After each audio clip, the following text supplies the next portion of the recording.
Hello guys, তোমরা সবাই কেমন আছো? আশা করি ভালো আছো। বকুলের নিউ ব্লগে তোমাদের সবাইকে স্বাগত। তো আমি দেখো সকাল 7টার সময় উঠে আমি ডাক্তারের ওখানে গেছিলাম। ডাক্তারের ওখান থেকে এসেছি তখন 11টার মতো বাজে। তো টিকিট কাটতে হয়, ওখানে ডাক্তার দেখাতে হয়। হোমিওপ্যাথি ডাক্তার, খুব ভালো ডাক্তার।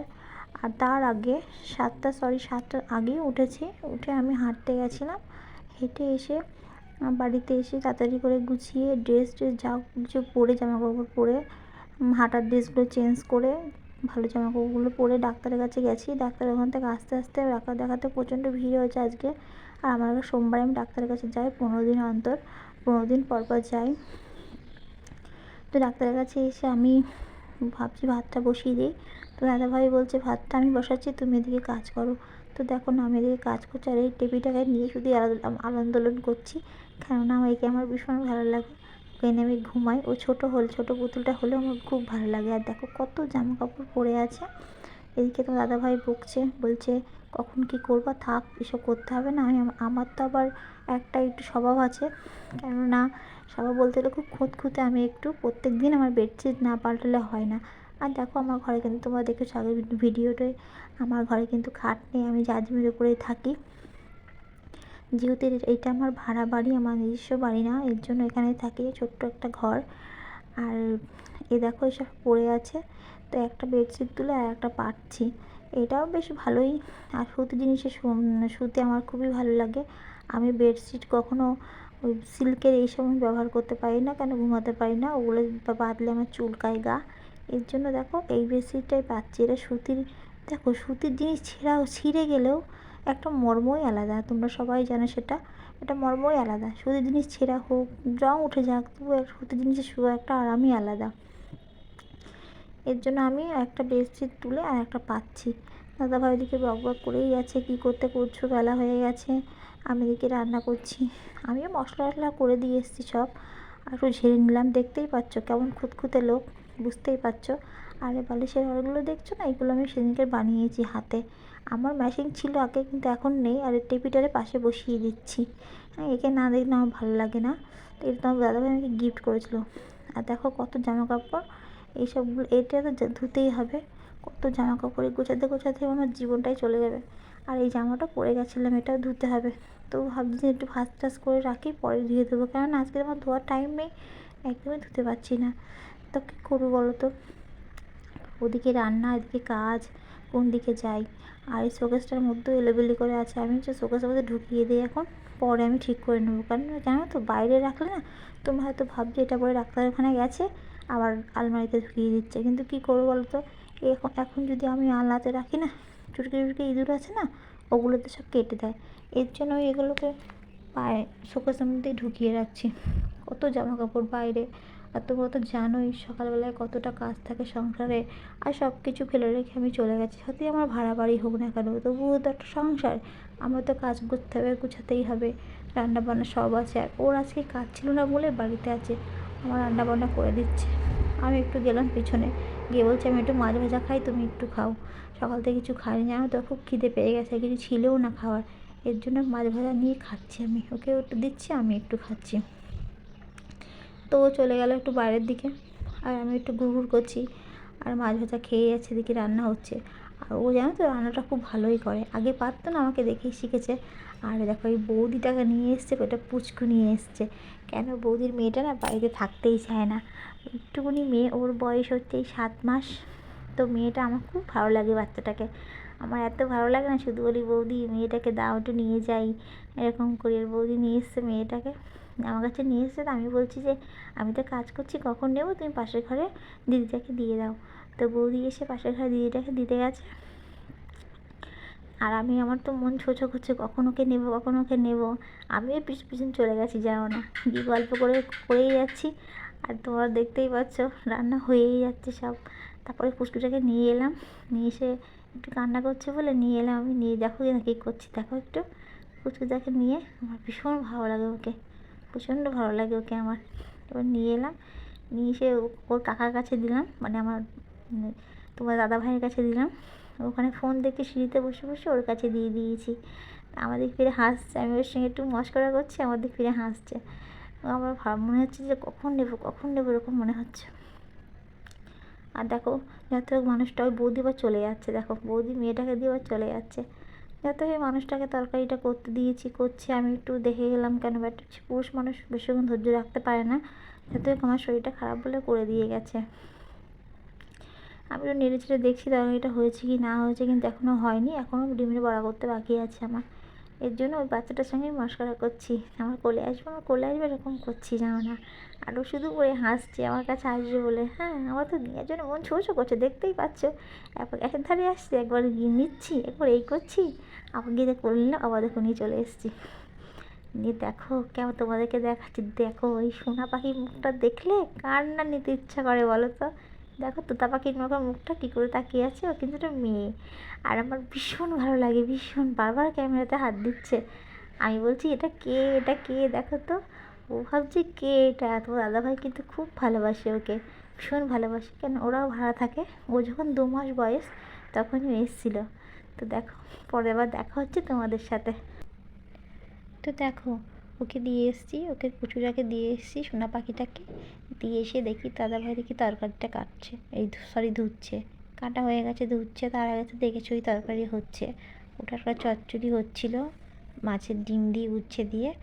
আর এখন দেখো কি হবে, এই যে কড়াতে মাছ ভাজা হচ্ছে, দাদাভাই মাছটা ভাজছে, আমি ভাজিনি। আর এই দেখো তেলাপিয়া মাছ নিয়ে এসেছিলাম ডাক্তারের ওখান থেকে আসার সময়।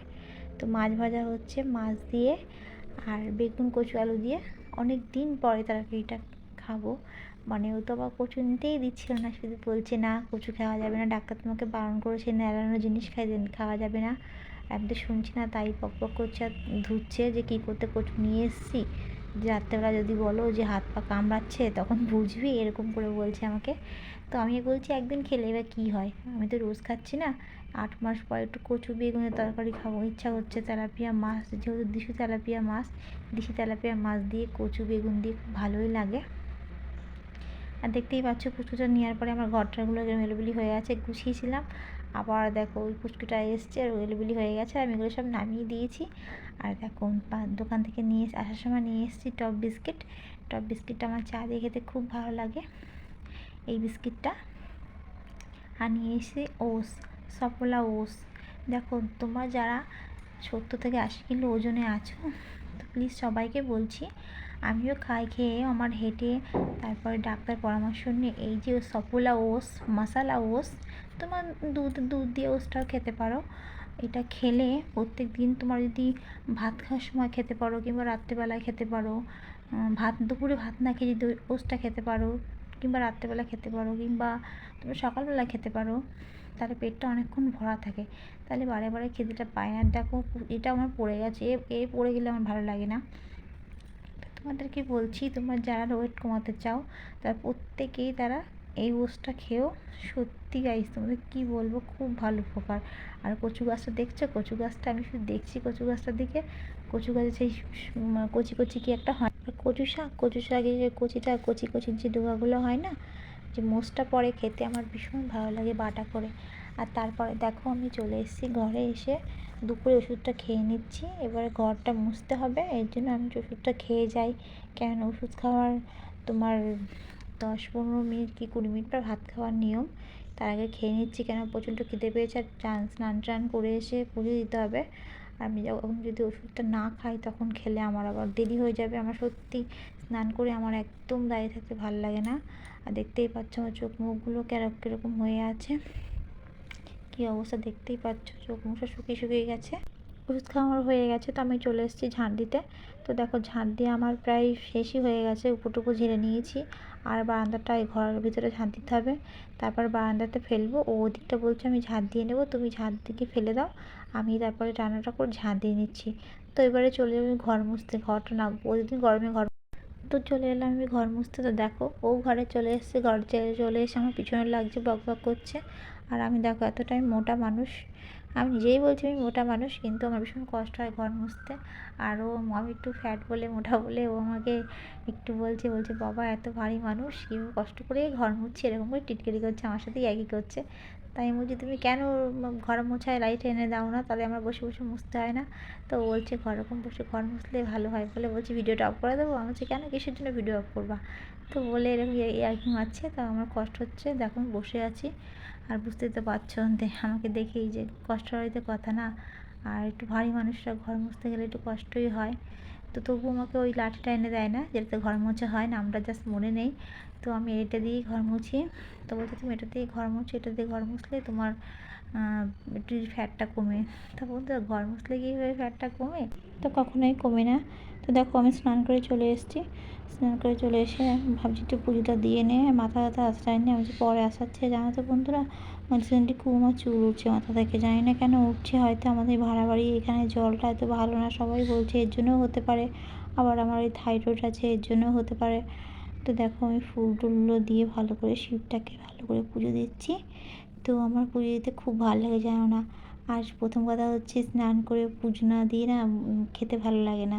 আগে ভগবানকে পুজো না দিলে কখনো খাওয়া যায়? আমার তো মনে হয় যে না।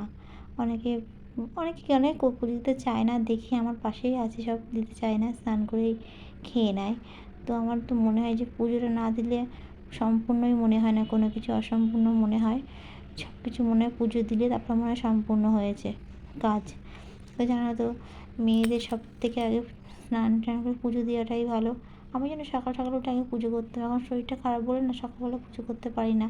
তো আমার দেখো সিংহাসন নেই, যেহেতু আমার ভাড়া বাড়ি, এর জন্য আমি একটা কাঠের উপরে ইট দিয়ে তারপরে ওতে আমি শ্বেত পাথর, কটা পাথর আছে সেই পাথরগুলো লাগিয়ে তো এইভাবে পুজো দিই। তো যেভাবে দিই তো পুজো। আমার সিংহাসন নেই, একদিন যেদিন যেদিন ভগবান আমাকে দেবে ঘর বাড়ি, সেদিনকে তাকে ভালো করে পুজো দেবো।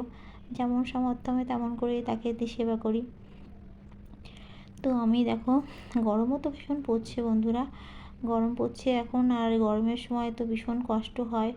আর এই শেষে যে বৃষ্টি হয়ে গেছে, ঝড় হয়ে গেছে, তবু যেন গরমটা কমছে না। আমাদেরকে ভীষণ গরম। আর জানো তো, আমার না শাঁখ নেই, শাঁখ বাজাবো। আমি জাস্ট উড়ে দিতেও পারি না, এর জন্য আমি এরকম করে পুজোটা দিই। আমি মন থেকে ভক্তি করে দিই, ভগবান পাপ করা যা করে করবে। তো দেখো আমার পুজোটা প্রায় হয়ে গেছে, এবার যাবো ভাত খেতে। তো আমার হয়ে গেছে পুজো দিয়ে আছে, চলে এসেছি ভাত বেড়ে, ভাত নিয়ে চলে এসেছি। দাদাভাই বলছে খিদে পেয়েছে ভাত দাও। দেখো ভাত বেড়েছি আর আমি রান্না করছি গুঁড়ি কচু, আলু, তেলাপিয়া মাছ দিয়ে। আমি তো না, তো দাদাভাই রান্না করেছে, খুব সুন্দর কালারটা এসছে। আর দেখো ডিম বয়ে বড়া করেছে, মাছের ডিমের বড়া, আর খুব সুন্দর হয়েছে বড়াগুলো। ওই দেখো বসে আছে, খিদে পেয়েছে বলে ওনার, তো বলছে আমাকে ভাত দাও তাড়াতাড়ি করে। আর দেখো এই একটা ফ্যান চলছে, এত গরম। আর উপরে দেখো একটা ফ্যান চলছে, এত গরম। চলো বন্ধুরা, তো খেয়ে নেই। Tata, by.